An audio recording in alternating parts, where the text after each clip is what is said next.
ಆತ್ಮೀಯ H16 news ಅರ್ಥಾತ್ ಸೀತಾರಾಮ್ಗೆ ಸ್ವಾಗತ. ನಾನು ನಿಮ್ಮವ MI ಜೋತಾವ.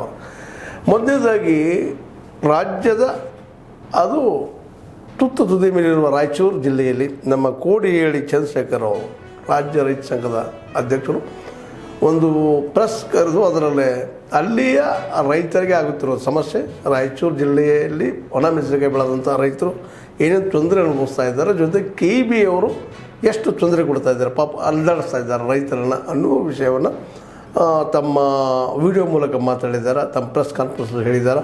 ವಿಶೇಷವಾಗಿ ರೈತರಿಗೆ ತೊಂದರೆ ಕೊಡಲಿಕ್ಕೆ ಹೋಗಬೇಡಿ, ಇಲ್ಲ ಅದನ್ನು ಮೂಮೆಂಟ್ ಮಾಡ್ತೀವಿ ಅನ್ನುವಂಥ ಮಾತನ್ನು ಮಾತಾಡಿದ್ದಾರೆ. ಜೊತೆಗೆ KB ಸಹ ರೈತರಿಗೆ ಹೆಲ್ಪ್ ಮಾಡಬೇಕು ಅನ್ನುವಂಥ ಮಾತುಗಳನ್ನು ಸ್ಪಷ್ಟವಾಗಿ ಹೇಳಿದ್ದಾರೆ. ಇದು ತಪ್ಪಿದ್ರೆ ಮುಂದಿನ ಹೋರಾಟಕ್ಕೆ ನಾವು ರೆಡಿ ಇದ್ದೀವಿ ಅನ್ನುವಂಥ ಸಂದೇಶ ಕೊಟ್ಟಿದ್ದಾರೆ. ನೋಡ್ರಿ ಅದನ್ನು ಅವ್ರೇನು ಹೇಳ್ತಾ ಇದ್ದಾರೆ ಅಂತೇಳಿ. ನಮಸ್ಕಾರ.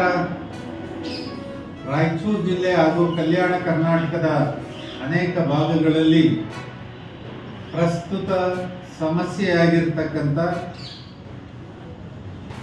ರೈತರು ಬೆಳೆದಂಥ ಕಡಲೆ ಖರೀದಿ ಆಗಬೇಕಾಗಿದೆ.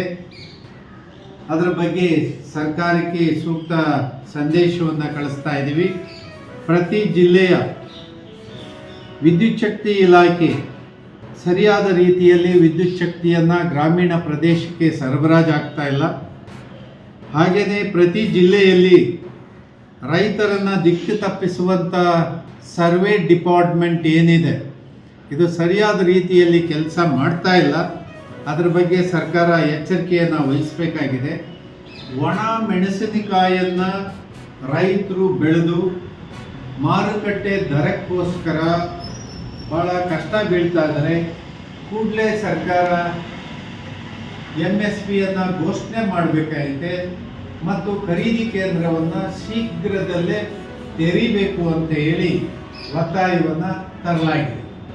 ಈಗಾಗಲೇ ದೇವದುರ್ಗದಲ್ಲಿ ಇದ್ದಂಥ ಕೃಷ್ಣ ಭಾಗ್ಯ ಜಲ ನಿಗಮದ ಕಚೇರಿ 6ರ ವಿಭಾಗವನ್ನು ರಾಯಚೂರಿಗೆ ಸ್ಥಳಾಂತರ ಮಾಡಲಿಕ್ಕೆ ಸರ್ಕಾರದ ಎಲ್ಲ ಪ್ರಕ್ರಿಯೆಗಳು ಪ್ರಾರಂಭಗೊಂಡಿದೆ. ಕೂಡಲೇ ಇದನ್ನು ಸ್ಥಗಿತ ಮಾಡಿ ಅದು ಅಲ್ಲೇ ಮುಂದುವರಿಯೋದಕ್ಕೆ ಸರ್ಕಾರ ನಿರ್ದೇಶನ ಕೊಡಬೇಕಂತ ಹೇಳಿ ರಾಯಚೂರು ಜಿಲ್ಲೆಯ ಸಮಸ್ಯೆಯನ್ನು ನಿಮ್ಮ ಮುಂದೆ ನಾವು ಚರ್ಚೆ ಮಾಡಿದ್ದೀವಿ. ಆ ಕಾರಣಕ್ಕೆ ಸರ್ಕಾರಕ್ಕೆ ಇವತ್ತೇ ಒಂದು ಮುಖ್ಯವಾದಂಥ ಪತ್ರ ಮುಖ್ಯಮಂತ್ರಿಯವ್ರನ್ನ ತಲುಪುತ್ತೆ. ನಮಸ್ಕಾರ. ನೋಡಿದ್ರಲ್ಲ, ಇದು ಇವತ್ತಿನ ಕೋಡಿಹೇಳಿ ನಮ್ಮ ಚಂದ್ರಶೇಖರ್ ಅವ್ರ ಮಾತುಗಳು ನೀವು ನೋಡಿದ್ರಿ. ನಿಮ್ಮ ಅಭಿಪ್ರಾಯ ತಿಳಿಸ್ರಿ, ಜೊತೆಗೆ ಕಾಮೆಂಟ್ ಮಾಡ್ರಿ ಅಂತ ಹೇಳ್ತಾ H16 ನ್ಯೂಸ್ ಇದು ಸತ್ಯದ ಕೈಗೊಂಡು ವಂದನೆಗಳು.